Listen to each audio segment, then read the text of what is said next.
I hope you enjoy the ambient backtrack of rain, brought to you by nature.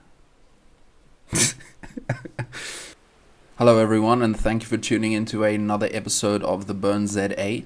It is the 22nd of April 2019, and it's been a fucking crazy month, to say the least. I've tried to prepare a podcast nice and written out and researched and everything, but every time I do that, something else happens that's just nuts. I mean, we're talking obviously about things like the Notre Dame fire and then the recent bombings in Sri Lanka, of the, quote, Easter worshippers. Democrats, they're called Christians, if you wanted to know. These Easter worshippers you talk about, they're Christians. Anyway, South Africa is in its own part of we need deep at this point. We kind of screwed, I think, and I don't say that lightly. I mean, if we just take into consideration everything that's happening, all of the riots, these are daily at this point, and not just one or two. There are many, sometimes 15 happening at a single moment in South Africa, and it's just crazy. The ANC has completely failed. I don't know how they will be doing in the general elections come 8 May. They will lose a lot of support, which is a good thing. The DA might gain some support, which is sort of a good thing, I guess. I don't support either of them. But what is most alarming to me is the idea that Julius Malema, the leader of EFF, that the EFF will gain a lot more support, a lot more. And this is dangerous because these guys are Marxist Leninist. You can go look at their webpage, Marxist Leninists. They are socialist communists, and it is within their interest for the current system to basically collapse. And I think they probably have a hand in the collapse that is currently taking place, and there is a collapse taking place. It's obvious.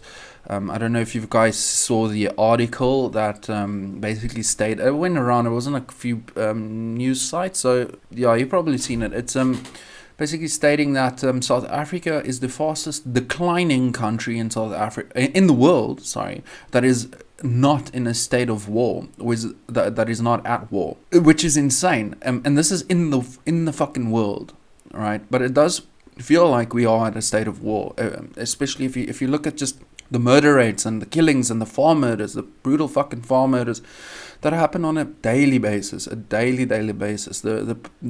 guys, the perpetrators, have now started to wear police uniforms.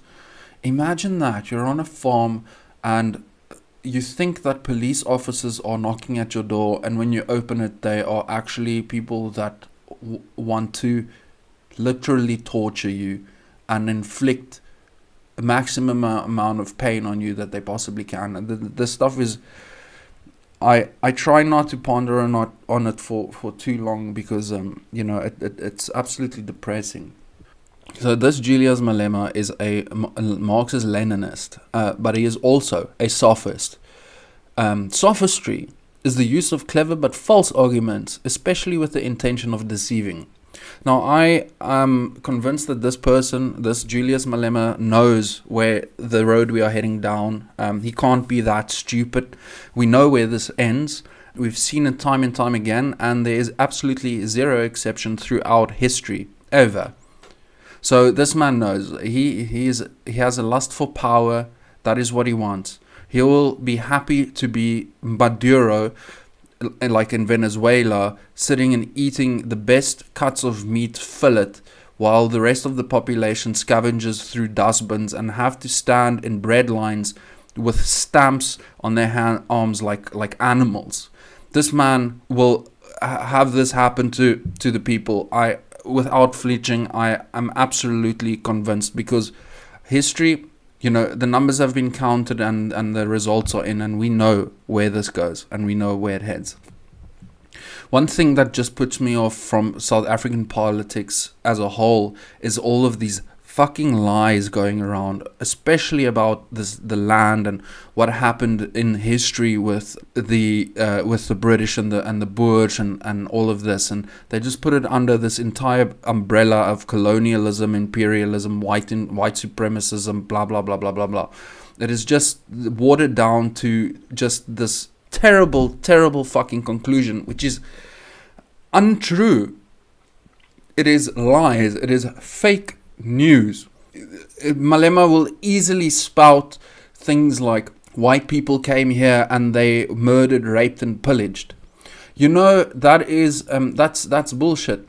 You know who did murder, rape, and pillage? Yeah, the Zulus. Ever heard of the Mfekane? Also known by a Sotho name, Difekane or Lefekane, all meaning crushing, scattering, forced dispersal, forced migration. It was a period of widespread chaos and warfare among indigenous ethnic communities in South Africa during the period between 1815 and 1840. This was before they even made contact with the Boers that traveled up during the Great Trek. And it was estimated between 1 to 2 million people were murdered, slaughtered, killed, raped during that time. And this is especially eye-opening, or the numbers are especially terrifying when we take into consideration what the population of South Africa was during 1904, the 1904 census that was taken. I think it was just over 5 million people in South Africa. And that was a considerable amount of time later. That was about 70 years later or so.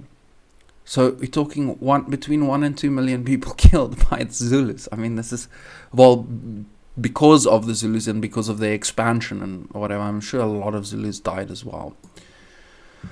The Great Trek, like there's this myth that the Boers just came and they just conquered and raped and slaughtered and they just wanted to colonize. And the fact is that this is false and a lie.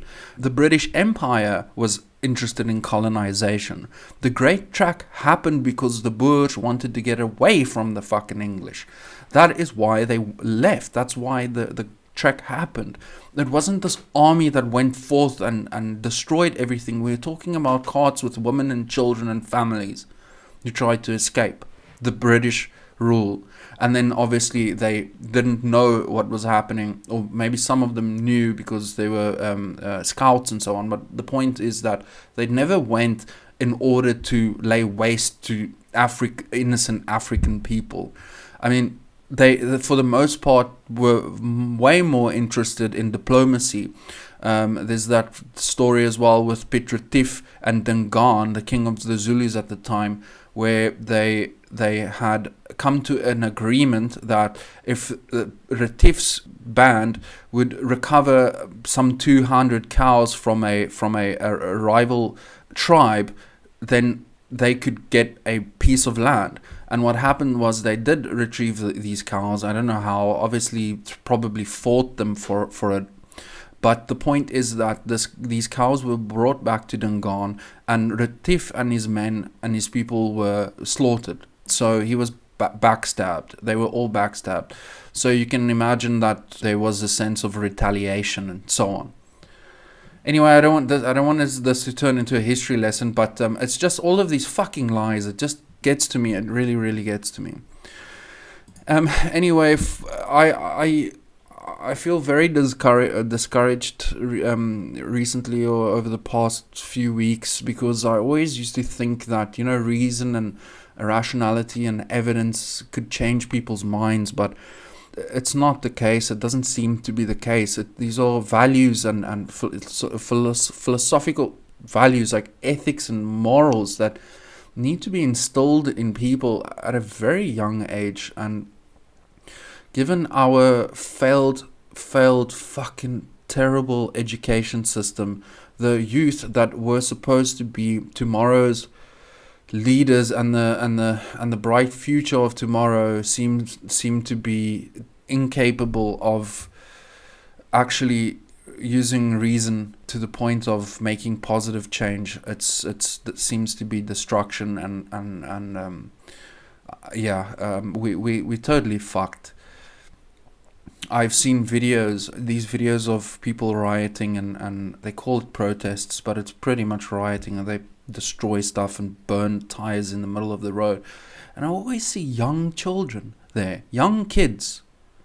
What values are being instilled in these children? What environment are they growing up in? It is not because of white people and white monopoly capital. Why the fuck are your children there at a riot with burning tires and all of this violence going on? Okay. Alright, I'm not going to carry on for too long. Like I said, I opened up a bottle of wine. I had a glass of wine and just felt like I needed to get some things out. It's really tough. It's difficult. It's frustrating. And I apologize if this podcast is super sporadic and maybe a little bit just of a rant. Having a conversation with myself. But if you did get something out of this, please like and subscribe. Also hit the bell notification button if you would like to receive notifications of future podcasts. I would appreciate it if you did that. Thank you for listening. Take care of yourselves. It's dangerous out there these days, guys, so really do take care of yourselves. All right. Thank you for tuning in.